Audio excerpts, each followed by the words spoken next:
Hello everyone, কেমন আছো তোমরা সবাই? মাঝে মাঝে মনে হয় একটু ডেইলি ব্লগ দিই, কিন্তু সারাদিন ঘুমানো খাওয়া ছাড়া আমার আর কোনো কাজ নেই, এজন্য আর ভিডিও টিডিও তেমন দেওয়া হয় না।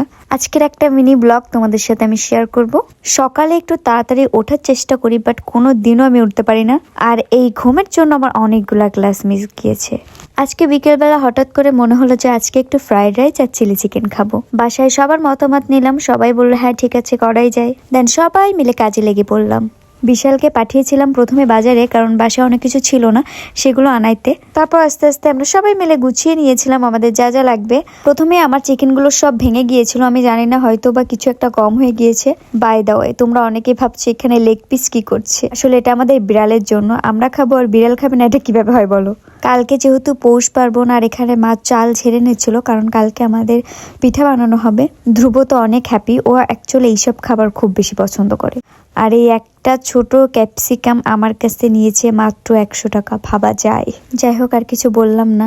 চিকেনটা ভেঙে যাচ্ছিল বলে মা ভেজে দিচ্ছিল, অ্যান্ড তারপরে আমি চিলি চিকেনের জন্য সবকিছু রেডি করে নিচ্ছিলাম। এখানে লাইট একটু কম বলে হয়তো কালারটা এরকম দেখাচ্ছে। মা যখন চিকেন ভেজে দিয়েছে, চিকেনগুলো কিন্তু আস্তে আস্তে ছিল, বাট আমি যখন ভেজেছিলাম তখন সব ভেঙে গিয়েছিল, কেন বলো তো? দেন তারপরে করে নিয়েছিলাম ফ্রাইড রাইস, অ্যান্ড ফ্রাইড রাইসটা আমার কাছে খুব বেশি মজা লেগেছিল চিলি চিকেনের থেকে। রান্না শেষ হওয়ার সাথে সাথে আমরা ধ্রুবকে খেতে দিয়েছিলাম, অ্যান্ড ধ্রুব অ্যাকচুয়ালি ক্যাপসিকাম গাজর এইগুলো খায় না, ওইগুলো বেছে বেছে সাইডে রেখে দিচ্ছিল।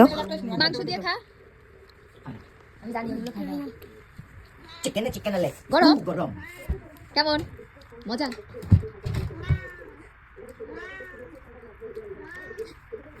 একজন খাচ্ছে, 5 জন দেখছে, মজা।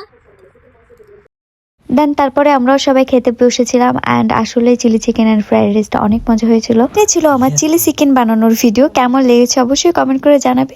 ভিডিওটা ভালো লাগলে সবাই একটা করে লাইক, কমেন্ট অ্যান্ড শেয়ার করে দেবে। Bye bye.